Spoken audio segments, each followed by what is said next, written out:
Maddie, Martha, Carl, and Carl, come back up in, and Quinn, please come back up to the stage.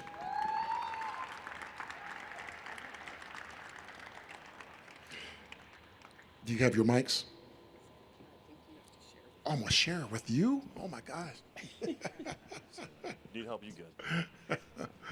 Well, that was a powerful video. Once again, that demonstrates the great leadership from Intermountain, and really appreciate them being able to share that publicly. And what I'm going to do is ask each of you, as I ask a question, to just introduce yourself a little bit, but then also answer the question. So I'm going to start with you, Maddie.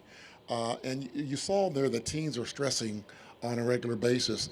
How can teens navigate the emotional strain that they're going through? Well, I think kind of Carr mentions this earlier as well. He says it's a practice that you kind of have to do daily to kind of learn that. He mentions a couple things that was really profounding. I'm a therapist, as you know, I take notes. So I'm gonna give him some credit.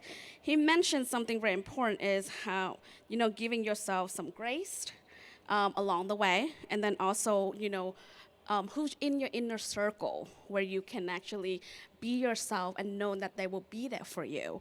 So I will definitely give them, these are the daily reminders. I practice myself as well, but I'm gonna share with you today, and you can change this to an I statement. So these are daily reminders you can say it to yourself to remind yourself that this is gonna be okay. I will say this, you are allowed to take a break, okay? Your best will always be enough. You can do hard things. Your value is not attached to what you accomplish. You are not responsible for other people's opinions of you. So kind of Carr mentioned earlier too in his discussion with Chris, where the pressure of social media, the pressure of being on the public platform, you can do hard thing by step away from your phone, turn it off, say no to the friend or to the engagement that you know is not pouring into you and not adding value to you. And your best will always be enough. So give yourself that chance to take a break if you needed to. And it's not just for teen, it's for parents too. Because it's hard to run from one practice time to another event. We just survived May December, okay? I know that because I gotta go recital and then this graduation. I'm like, I don't know what I'm doing. So parents, allow yourself that break too. And your best will always be enough for your teen. And then Carl mentions that, your inner circle, how you can get on the phone with your sibling for like 45 minutes and maybe the other side silent. And he'd say, that's okay. I know that they're there for me. That's what you need to work on, teenager. Build and cultivate and foster your own inner circle. Pick out the friend that will be there for you that you know. And then, build that circle for yourself. So even if when you yapping away your problems, and they can still be there sitting with you. Mm-hmm. Because sometimes being silenced is all we need, is a listening ears. So that we know we're not alone. Nice, nice. Thank you so much. Thank you, Maddie. I want to also acknowledge that we do have a couple of the panelists that were in the video, Dr. Jacobs and Antonio, in the audience. Could they please stand up so we can acknowledge them? Thank you, thank you. Powerful, thank you. In fact, my question to you, Martha, is going to be about when Antonio talked about being able to go home and have a conversation with this kid without having any issues. What are your thoughts on how adults can have productive conversations in a non-judgmental way? So I spent many years as a middle school teacher, spending a lot of time with 12-year-olds. So I've learned a lot along the way. I also coached volleyball, basketball, and track. But one of the things I always tell people, and really learned this really the hard, hard way of losing our daughter to suicide was we need to talk about mental health just like you would talk about physical health. So if your child hurt their ankle at school and you got a call or they came home with it wrapped or they were limping, you would ask them about it. We need to make it as simple to talk about our mental health. And one way to do that is modeling it ourselves. If we talk about our mental health, it'll be easier to talk to our young people, our kids about their mental health. Make it as common as you can be. We also, like, you can print off a feelings wheel. Have it on your table. When you sit down with your kids, hey, identify your feelings today. Happy, mad, sad, whatever it is. But another thing I always like to tell people, and I like to tell kids this especially, try not to say, I am angry. Try to say, I feel angry. Because our feelings are fleeting, they change. We are not our feelings. I am not a mad woman. I might feel mad, I might feel sad. And that really kind of flips that conversation. So those are just a few things for me. Thank you very much. Appreciate it. Really good. So, Carl, Livy said something in the video about sometimes you don't need someone to fix the problem. You just need someone to sit in the hole there with you. When you heard that, what conjured up in your mind? I mean, it was great. I feel like I was, we were speaking the same language. I just kind of spoke about when I talked to my siblings. And, people forget that, as humans, we're pack animals. You know what I mean? We're meant to be around, people that, have our backs, And so there's, you hear like, oh, this person's a lone wolf. Those are very far and in between. You know what I mean? I have a friend who is just like so independent, so this. I'm like, I love that for you. That is not for me. You know what I mean? I need to yap with somebody. And a lot of the times, you should ask the person that's yapping, hey, do you want a solution or do you want an ear? And most times people just want an ear. And that is just really, really great. And it's also just way more productive of a conversation. And I kind of love when someone says, oh, I need a solution, because then you can kind of like work together, collaborate. That's fun. And a lot of things in life you kind of have to accomplish on your own, but you don't have to experience on your own. You know what I mean? Like there's things in your job, you have to be the one taking the test at school. You have to be the one performing on the field. Like you have to accomplish these things on your own, but not experience them on your own. And I just really benefited from having two brothers that played football, having a dad that played football. I'd play a game and I would talk to them and debrief about the game. And that was really helpful. And so if you can, understand what the person's looking for in a conversation, if you're looking for an ear or solution, that will go a long way. Most times people just want to listen. But yeah, I think it was pretty cool that I kind of touched on it. I don't even know me and my siblings were doing that. You know what I mean? They should film me and my siblings next or You something. guys are ahead of the time. That's great. That's awesome. Okay, Quinn, I got to tell you something. You said something about old people Come on, Quinn. in the video. Who are you talking about? Definitely not you. But I think more of a generation that didn't grow up with social media, because we're definitely the first generation to ever have to deal with constantly comparing ourselves to what we see online.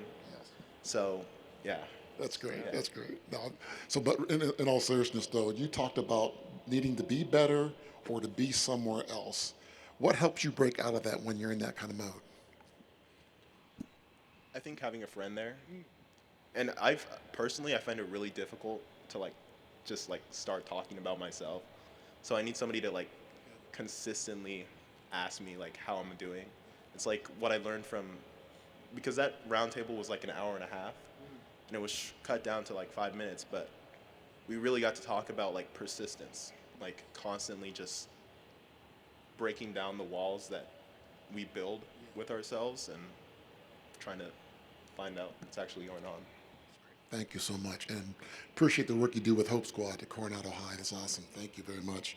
Okay, Maddie, we're going to talk a little bit about Dr. Formosa. She mentioned something about being in a non-judgmental tone when talking to teens. What does that conversation look like? I would say quick to listen, slow to speak, which mean is be comfortable with silence and listen. Just listen, just take it in. One thing I would say this, teen, one thing I learned from working with teens over the years is they're very straightforward. So be honest in that conversation because they can call you out when you're not honest. So don't go around the Murrayberry bush. Don't go around it. If you have concern, bring it on the table. In a way, a genuine way of saying, hey, I noticed your patterns lately have been, different. I would like to talk about that. And open that door and wait for them to come. Don't pry. Wait for them. I think there's a lot of time is as parents, it's hard for us to do. When we see there's something different about our children, when we see they're not happy, we want to, fix the problem right away, right?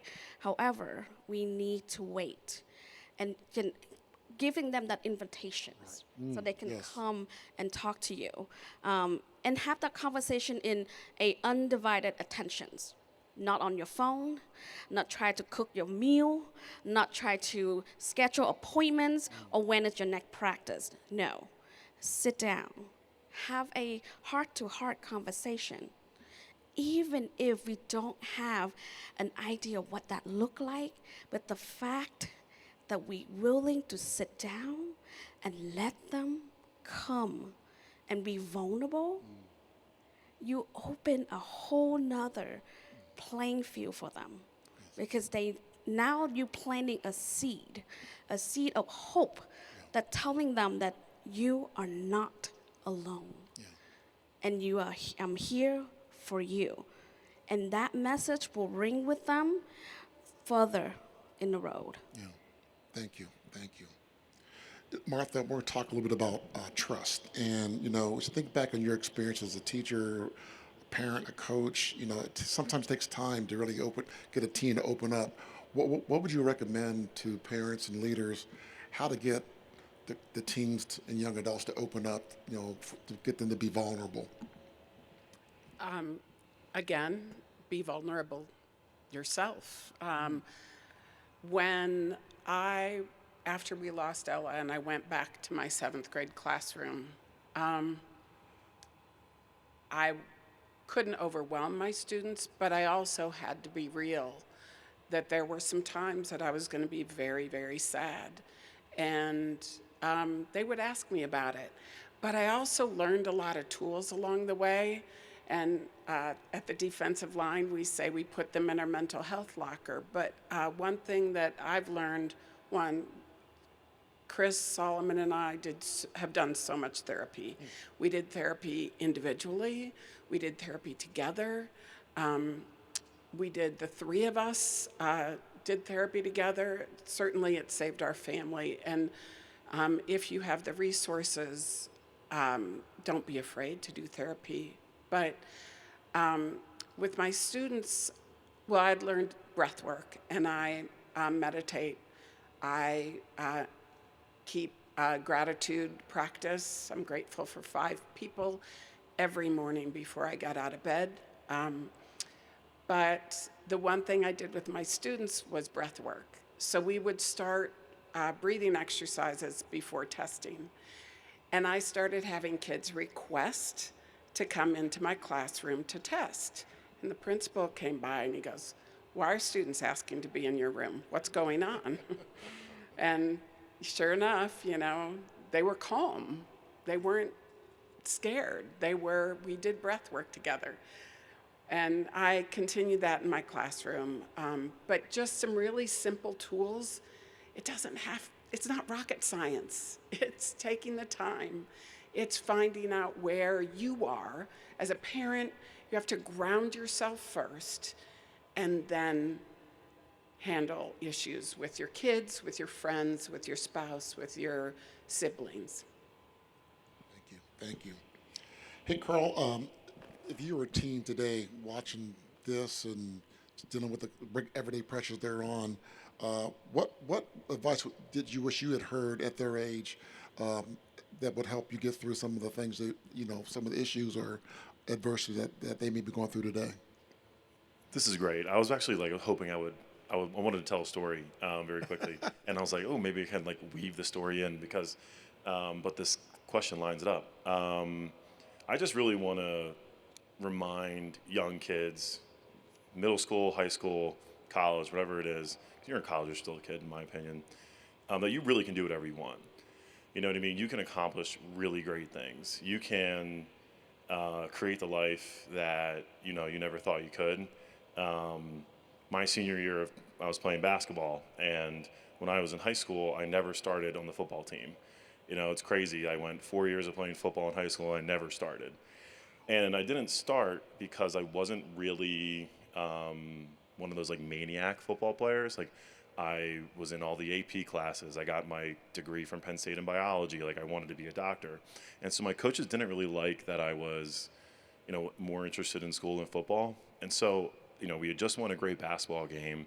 This was right after I found out that I was walking on at Penn State. And my high school football coach comes up to me and my mom and he says, "Oh, I heard you're going to Penn State." And I said, "Yeah, I'm really excited, coach." And he goes, "Oh, are you there to boost the team GPA?" And he said that in front of, I'm 17 years old. This is a middle-aged man talking to a 17-year-old kid that way. And, I'm standing there with my mom. My mom almost tore him apart. You know what I mean? And my mom isn't an easygoing person. Like, she'll tear you up. And it just like, you'll go through phases in your life where you're not always winning. And then you'll go through phases when you are winning. And you kind of have to keep that same level-headedness of like, all right, I'm not going to get too cocky when I am winning because it isn't always going to be that way. But it's always not going to be that way when you're on your down and outs. Mm-hmm. So whatever it is, whatever you can possibly dream of, you can really, really achieve in this life. Yes. And I don't think that could ever be said too much. It really can't. And I hope that you guys really, really believe that, believe in yourselves. I had people telling me that when I was in school, but I also had people telling me I would never amount to anything. So it's good to remind people that if you work hard and you're a good person, things genuinely tend to work out. That's great. Thank you. Quinn, I'd like you to talk to us and tell us, as a teen, you and your peers go through all kind of pressures, whether it's social media, whether it's sports, grades, whatever. What would you tell parents and the leaders here? How can we help you get through those kind of pressures and challenges? What do you need from us? I think what we really need as like teens, we need somebody who's there for us, and it's hard to actually find somebody who can actually help you the way that you need to be helped. Mm-hmm. Like, not everybody's trained or like emotionally available enough to be able to handle such like deep conversation, and they might be also going through something too. So right. It's just difficult. Mm-hmm. So I think it's important that schools, like we have at Coronado, we have a Hope Squad, and everybody knows Hope Squad. We're nominated by our peers. And so everybody knows that if you see somebody in a red shirt, like everybody over there is wearing, they know that they can be trusted. Yes. And they can help you get what you need. That's great. Thank you. Well, we've got a couple minutes left. I'd like each of the panelists to answer this question. What does mental wellness look like to you? And I'll start with you, Maddie, then Martha, then Carl, and then Quinn, you'll bring us up. So I mentioned earlier, some of the daily reminder that it's become a mantra for me. I don't say those 5 things every day. Pick one, how I'm gonna start my day. So I can, for instance, I think Quinn was kind of mentions about, comparison. Social media kind of puts us in this comparison mode. So comparison is an enemy that's come and kill and steal and destroy your joy, no matter where you are and no matter what season you're in. So we gotta be mindful of if we fall into that comparison, that's when we need to take a step back and repeat to ourselves these daily reminder that I am not my value is not attached to what I accomplish. Because a lot of time what we see on social media, the highs and the reels, I say these are like teaser to like movie. You know, movie will send out a teaser to attract you to go to the movie theater to watch. The highlight and reel are the same thing. We don't know what the mess going behind it. All we see is what they want you to see. So these are like performance. So I have to practice myself to remind myself that my value is not attached to what I accomplish. I might have a title as a therapist, but I wear different role and different hats, and I gotta show up for those roles, and so I gotta take care of myself first. So if I have to say, I have a 5 years old, anyone who have a toddler know they stuck to you by a hip. I don't have any privacy even when I'm going to the restroom. And that teacher say, hey, I need my privacy, so close the door. It means nothing to the 5 years old, okay? They're like, are you still in there? What you doing? And they got a little hand under the door. So I have to sometimes step away and completely, I will say as a mom, I will be in my car by myself and I just do whatever I want. Whether it is I'm eating my cheat meal, having a burger by myself, so no one gonna come in and pull my legs, I'll do it. Or if I go by myself just to cry, I would do it. And then one thing I really spend time is, I'm a Christian therapist. I will go to the Word. I will go to the Word to find comfort and find hope for myself. And so that's how I set my day. That's how I practice myself. As a therapist, I set the tone and the temperature in my office. I anointed my office. I pray over it. I make sure that that is a peaceful place. So anyone who come in, I want them to feel it is a safe space for you to talk whatever you want to talk about. Just like Quinn say, just someone to be there. If you just want an ear, I be your ear. That's it. Thank you very much. Martha? Whole health. We have to take care of our whole body and take care of our mental health just like we would our physical health. Thank you. Thank you very much. Carl, and then Quinn. Yeah, it's what you said earlier, Martha, about gratitude.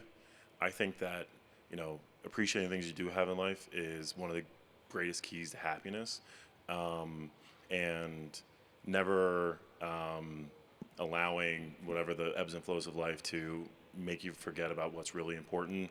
I have 4 siblings, 5 kids, and we grew up during the 2008 financial crisis. Times were tough. And I was over at my sister's house, and I brought over Chinese food, and we're, slamming Chinese food. And we sit there like, this is really nice that we can afford a Chinese food, and like there's leftovers. You know what I mean? It's just never forgetting all the great things that you take for granted. That if you have 2 legs to stand up on in the morning, if you have a family that you can call, being really thankful for those things is one of the biggest keys to being happy, being fulfilled, and to talk about volunteering again with amazing nonprofits. The Defensive Line is one of the amazing nonprofits that I've got the pleasure of working with. But when you do volunteer, you get a lot of perspective and a lot of gratitude. So yeah, gratitude goes a long way. Thank you so much. Brother Quinn. I think mental wellness to me is being able to do the things that you want to do without feeling like you're being weighed down or feeling shame. So I don't know. I think just being able to live your life and feel that you are comfortable being who you are and not having that shame. Thank you. Thank you. Well, I want you to give it up for this tremendous panel here. We're going to transition to the close here, and I'm going to have Larry come in here and close it. But before he does, I just want to once again thank the Raiders and Intermountain. This doesn't happen by itself. It takes great leadership, not only from Mitch and Larry, but also from the leaders they have here, like Kendra and Landon and Sam and Brad, and they're making Carrie. They're making a difference and bringing these type of events to this facility, but also around the city. So we really appreciate the opportunity to be here. and to share a message of hope in helping people improve their mental wellness. So, but Larry, you get the chance to an opportunity to close this off, and thank you everybody for attending. So Larry.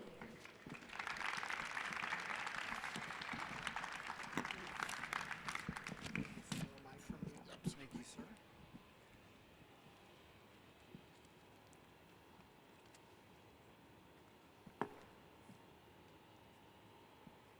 This really is an amazing panel. I feel very sad for all of you that I'm the closer right after something as amazing as this. I'm the president of the new children's hospital that'll be coming in 2030. It is something that we've been looking for in this city for about 40 years, but it's finally going to come to fruition.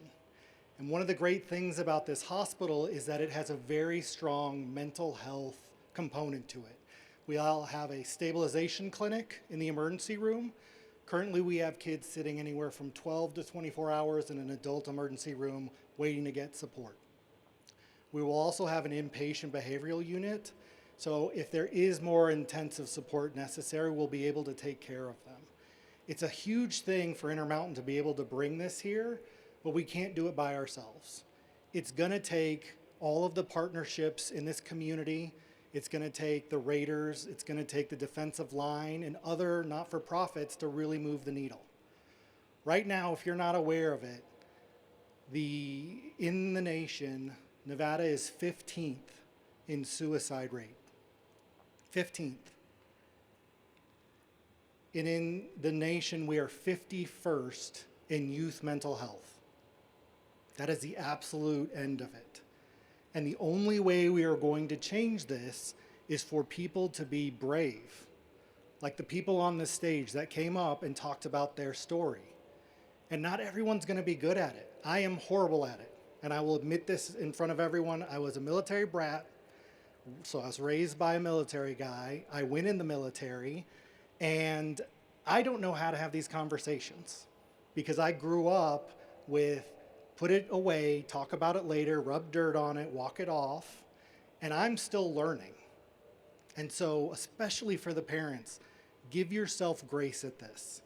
I hate saying grace. It's a word that my girlfriend uses. It makes me feel like I'm in the medieval times. But give yourself some type of grace because you don't have to be the one that's great at it. I am fortunate that my girlfriend knows what she's doing. If it wasn't for her, we would never talk about feelings. And I'm starting to learn slowly. But my daughter will cry because something happened with her boyfriend, and I'll just stand there and look at her.